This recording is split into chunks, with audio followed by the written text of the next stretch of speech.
So in today's session, we shall discuss about the coagulation and flocculation. So in the previous sessions, we have seen the different types of sedimentation tank based on its shape, then inlet and outlet conditions, inlet and outlet arrangements, rectangular sedimentation tank, circular sedimentation tank, the inlet zones of sedimentation tank like inlet zone, outlet zone, settling zone and sludge zone.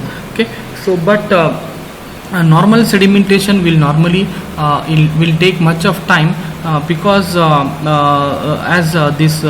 treatment of water, it has to be a continuous process, because we have to supply water to the bigger communities. In that case, we cannot wait too long. So under such circumstances, the plain sedimentation will not suffice for those conditions. So in that case, to supply the water for larger communities, we have to go for coagulation.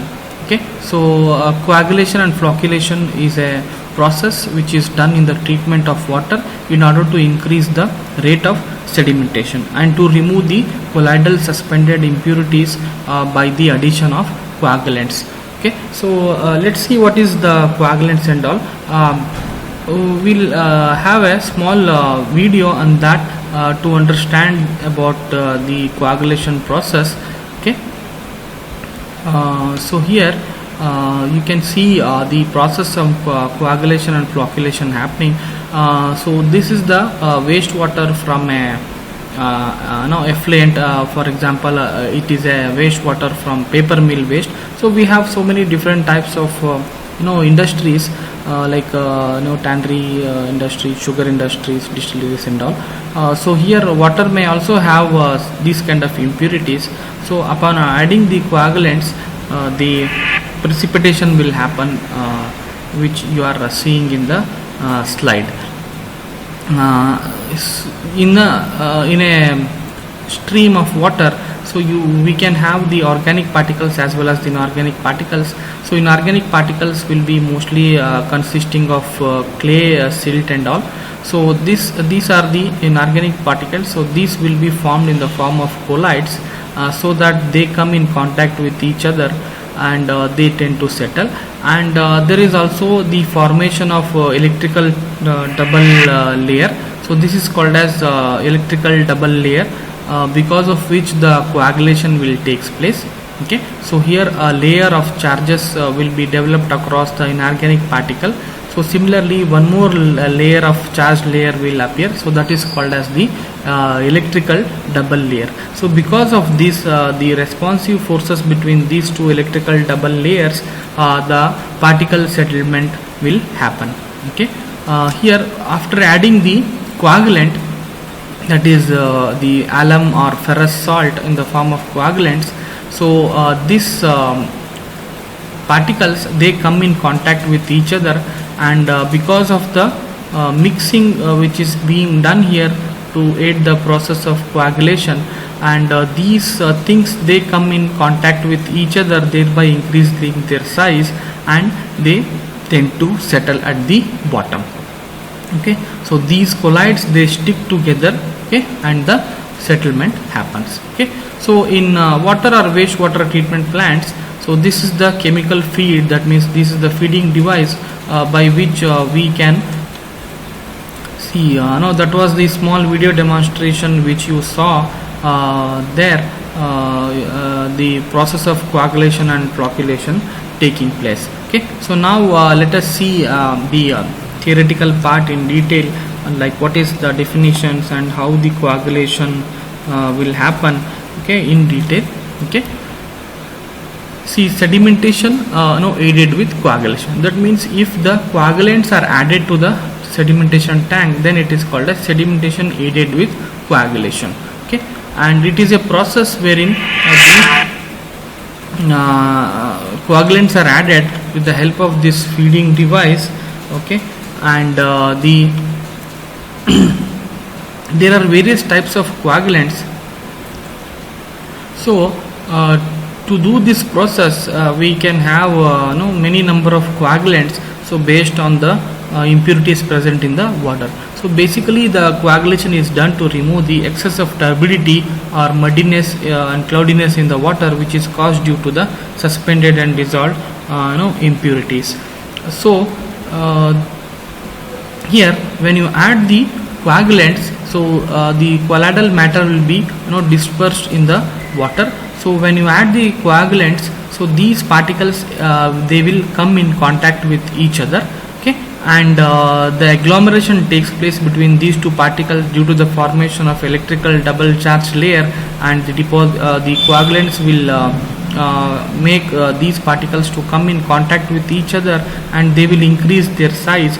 So because of the increase in size due to the specific gravity, they tend to settle at the bottom and the sedimentation process will happen. Okay, so this is what actually happens when you add the coagulants to the water, which we have seen in the small video description before beginning the lecture.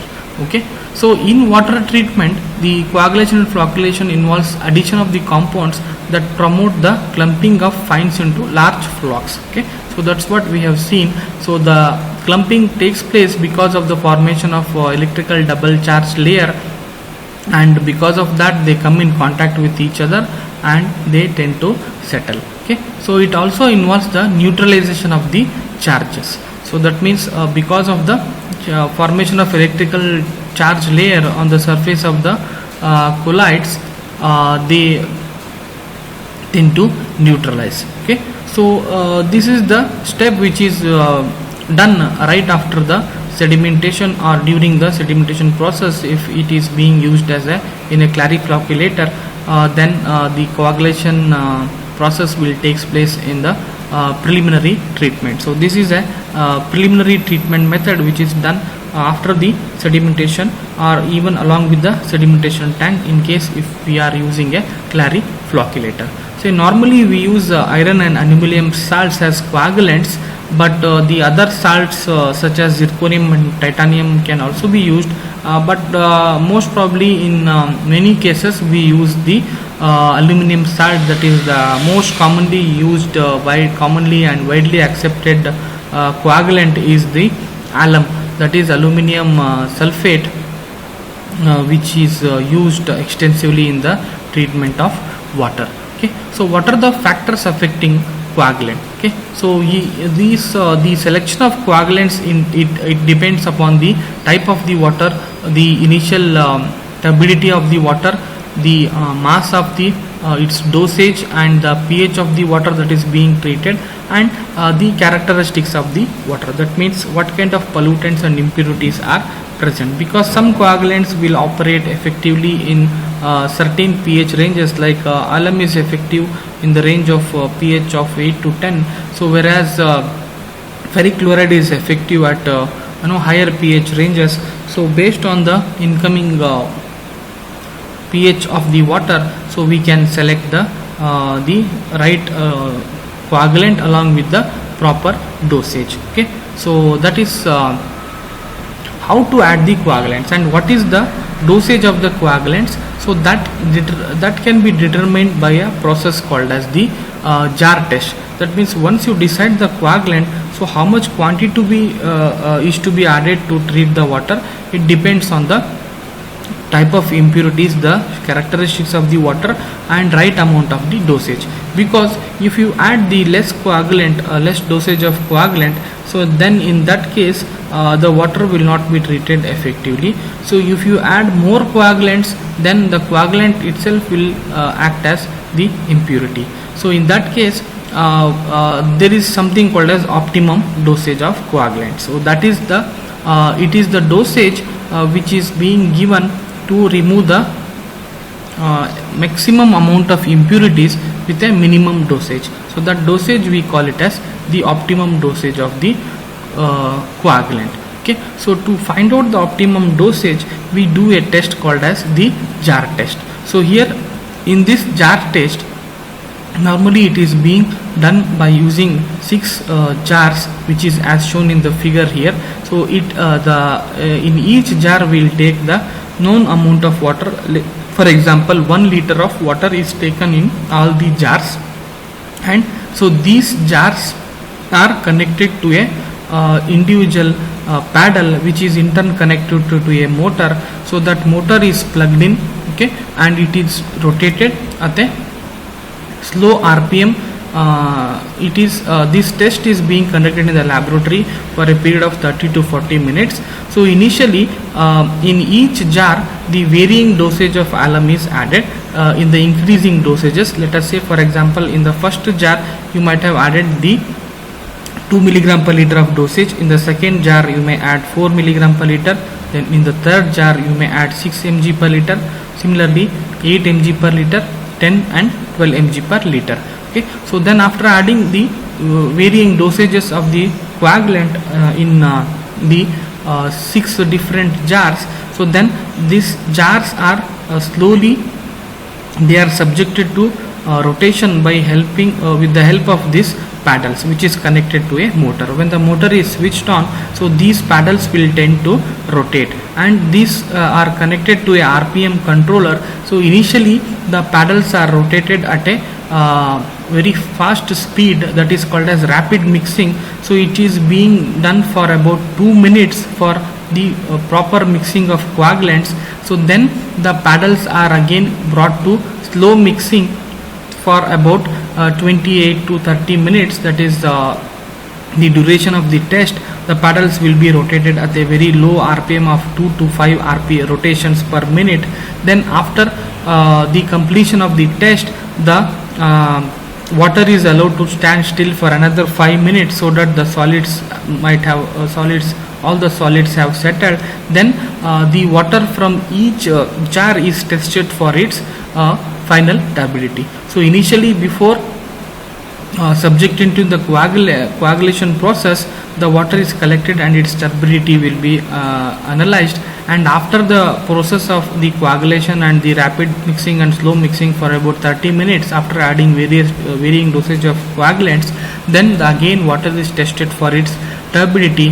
Then the dosage which is minimum for maximum turbidity removal can be taken as optimum dosage of coagulants. So for that a graph can be plotted wherein in the x-axis it will have the dosage, in the y-axis you can have the percentage turbidity removal, and you will get a inverted U-shaped curve, and the optimum dosage is the one by which the maximum turbidity removal might have been achieved. Okay, so we decide the dosage, and based on the incoming property and characteristics of the water, we will add the required dosage in mg per liter for a batch of treatment in a water treatment plant. Similarly, we will multiply this number by the total quantity of water which is to be treated in a day, and we will estimate the dosage of the coagulants. And this is the very simple and basic test which is being conducted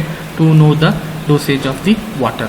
Okay, so here there are various types of coagulants. So chemically the coagulant they are mostly the metallic salts such as alum or polymers. So polymers are man-made organic compounds made up of long chain of smaller molecules. So the polymers can be either cationic positively charged, or it can be negatively charged, or non-ionic, or it can be neutrally charged. So different sources of water need different coagulants, but most commonly used are the alum and ferric salts. Okay, so mostly in the treatment of water we use alum. In the treatment of wastewater we use the ferric chloride or ferric salts because of its effectiveness in the particular pH ranges. Okay, so this is alum. It is that is the aluminium potassium. It is also called as potash alum. So when you add the alum, that is potassium aluminium sulfate, so along with the lime which is present, it will be formed into aluminum hydroxide flocks, and you will get the calcium sulfate along with the flock formation of aluminum hydroxide. So similarly, if the iron salt is added, that is ferric sulfate, so the ferric hydroxide flock will be formed, and along with the precipitation of calcium sulfate. Okay, so these are the chemical reactions which takes place in the process of coagulation. Okay, so in water treatment plants, following are the usual coagulants. They are widely used, that is ferrous aluminum sulfate and lime, then magnesium carbonate, polyelectrolytes, aluminum sulfate, sodium aluminate, and chlorinated copperas. So various coagulants are used in the treatment of water, but normally out of all these, the potassium aluminum sulfate, that is common name is alum, and lime is generally widely used coagulants in the treatment of water, apart from all these coagulants. Okay, because of its cheap availability and ease of application and its effectiveness for the treatment of water, so it is widely used. So apart from that, we can also use chlorinated copper, sodium aluminate, and polyelectrolytes as well, but alum is widely used. Okay, so here alum, it is the extensively used the coagulant, like I have told. So here the alum can be brought in liquid with a concentration of 8.3% or in dry form with a concentration of 17%. So that is, it is also available in bigger blocks for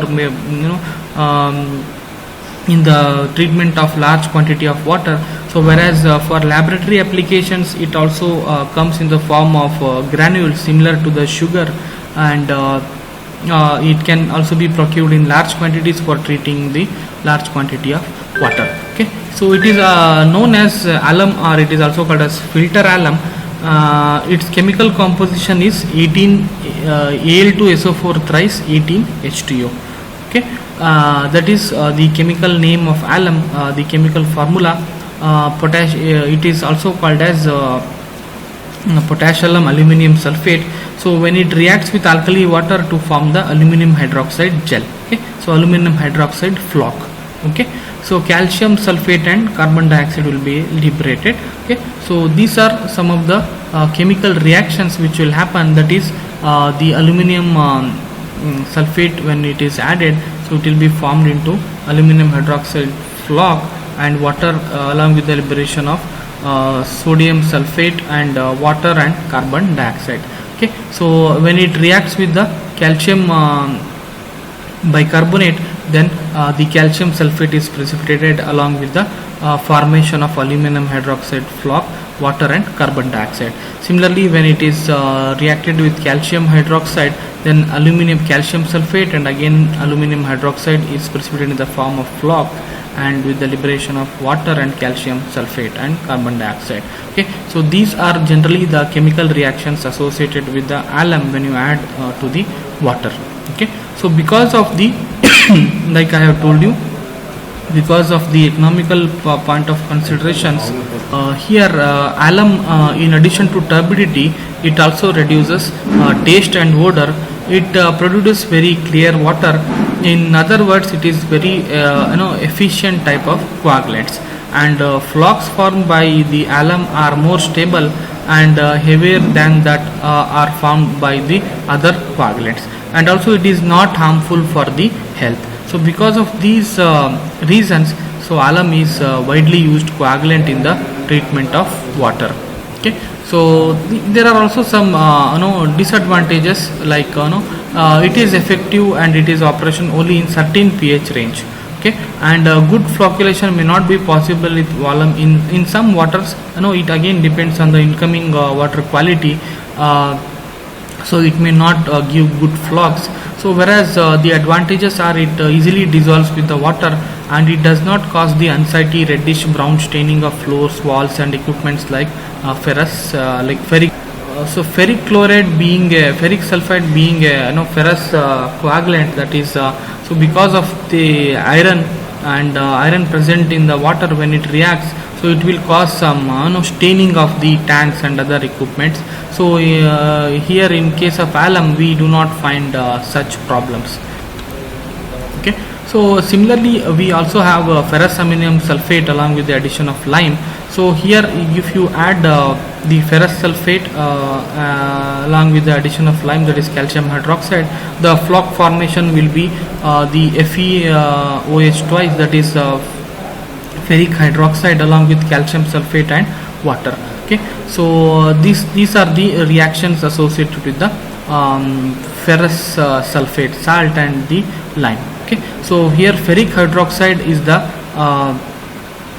flock which settles down, and removes all the colloidal impurities present in the water. So ferrous sulfate is mostly effective in the pH range of 8.5 and above. Okay, so normally ferric chloride, the ferrous sulfate is effective in the effective coagulant in the treatment of municipal waste water. Okay, whereas alum is effective for normal drinking waters. Okay, so we also have magnesium carbonate as a coagulant. It removes turbidity and color. So along with the turbidity, it also removes some amount of color. So flake forms formed by this magnesium carbonate are heavier than formed by other processes, and detention period is also reduced because of the quick action of this magnesium carbonate. It removes iron and manganese completely. It is possible to recycle and reuse the coagulant by passing the sludge through water containing carbon dioxide. So that means this can be recovered. That means once you add the coagulants, you know, to make the process more economical. So when you pass this sludge on the bed of water containing carbon dioxide, so this magnesium carbonate can be again replenished, and it can be further used as a coagulant. Okay, so we also have polyelectrolytes. So they are the special type of polymers. So they can be anionic or cationic, or also neutral or non-ionic depending upon the charge they carry. Out of these polyelectrolytes, only cationic polyelectrolytes can be used independently, while other types can be used only along with the other conventional coagulants. That means the cationic polyelectrolytes can be used alone. If you want to use the anionic and non-ionic polyelectrolytes, then it has to be combined with the other forms of coagulants like magnesium carbonate, ferrous sulfate, and alum. So some of the coagulants patented are Ciparam, Visprofloc, and Mogul. So this can be used as a polyelectrolytes. Okay, in India, the extract from seeds of a plant named Nirmali can be act as polyelectrolytes. Okay, so this some of the people, researchers have studied that this Nirmali plant seed can be used as a polyelectrolyte, which also possesses some good properties of coagulants. So some people have also worked on the Pungemia seeds and also neem seeds, which can also be used as a coagulant, but again it depends on the effectiveness, the turbidity removal. So many factors have to be explored, but still they are, since they are natural coagulants which are abundantly found because it is a plant product, so they can be more effective coagulants if it can be properly worked out. Okay, so this is the coagulation, that is sodium aluminate. So if you add sodium aluminate, the calcium aluminate is precipitated along with sodium sulfate, and these are some of the chemical reactions associated with sodium aluminate coagulant, and the effective range of pH for this coagulant is in between 6 to 8.5. okay, so this is chlorinated copperas. So the combination of ferric sulfide and ferric chloride is called as chlorinated copperas. Okay, so this can also be used as the effective coagulants, because so there are two combined salts here, that is ferric salt and the copper salt. Okay, because of this combination, so it will have good efficiency. Okay, so about 1 kg chlorine reacts with 7.3 kg of ferrous sulfate. Okay, so these is the reaction associated with chlorinated copperas. That means if you add ferric sulfide and ferric chloride, then we call that as chlorinated copperas. Okay, so here you can see the chlorine compound, and this is the ferric sulfide. Okay, so if it is added in combination, then we'll get the reaction has ferrous sulfate, and here ferric chloride is precipitated along with the separation from the water. Okay, so So ferric sulfate and ferric chloride each is an effective flock, and their combination is also very effective, whereas they can also be used individually, but when they combine together then it will have much bigger impact and it will remove the impurities in a better way. Okay, so these are the flock formation of ferric sulfide and ferric chloride separately. That is, this is the ferrous sulfate along with calcium hydroxide. So the ferric hydroxide is precipitated along with calcium sulfate. So this is the ferric chloride. So if you add ferric chloride, then calcium chloride and ferrous hydroxide is precipitated, and the flocks of iron hydroxide is formed in both the cases with the precipitation of calcium sulfate and calcium chloride. Okay, so ferric chloride is also an effective coagulant in the pH range of 3.5 to 6.5 or above 8.5. Okay, so like I told you, each coagulant will have specific pH characteristics. That is, they will be more effective if they can be operated in this range. So that is why, based on the pH of the incoming water, so we have to select the coagulant. Okay, that means there is no one single coagulant which can be simply used for water or wastewater. So first we have to analyze the water for its quality. That means the turbidity, suspended solids, and maybe the presence of iron, manganese, calcium. So based on that, we can decide the right dosage and the amount of the coagulant, and also the right coagulant for effective removal. Okay, so these are the different coagulants and the comparison of coagulants along with their advantages and disadvantages. So this is the aluminum sulfate, that is, I told you, most commonly used coagulant for the water. So it is easy to handle and apply. it is most commonly used. It produces less sludge than lime, and it is effective in the range of 6.5 to 7.5. Okay, so disadvantages means it is effective over a limited pH range. Okay, so for broader pH range this cannot be effective. So if you are using so similarly sodium aluminate, it is effective in hard waters, and small dosages are usually needed. So they are often used with alum, and it is little bit costly, and it is ineffective in soft water. So polyaluminum chloride, it is also called as PaC. So in some applications flock formation is more dense and faster settling than alum, and it is not commonly used little full scale data compared to other aluminum derivatives. Okay, we have ferric sulfide. It is effective in pH between 4 to 6 and also above 8 up to 9.2. okay, and it also dissolves solids to the water and usually need to add little alkalinity to increase its effectiveness. So similarly we have ferric chloride. It is effective between pH 4 and 11, and it also adds certain dissolved solids to water, and it consumes twice as much as alkalinity as alum.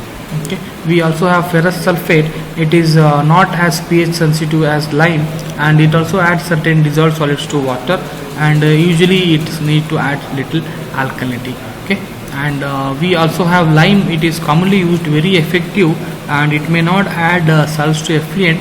It is also pH dependent, and it produces large quantities of sludge, and the overdosage can result in poor effluent quality. Okay, so these are the comparison between the different forms of coagulants and its advantages and disadvantages.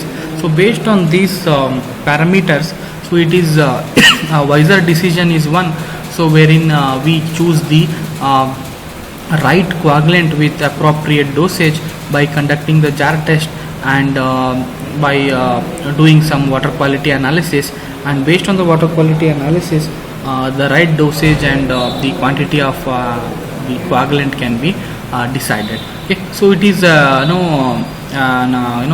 careful procedure which has to be followed because when we deal with larger water treatment plants, sometimes it becomes very uneconomical if you add more coagulant which is ineffective in treating the water. So in that case, that's why it needs certain experiences. In the treatment plant and treatment technology, and based on the incoming water, because we never know where the water gets polluted.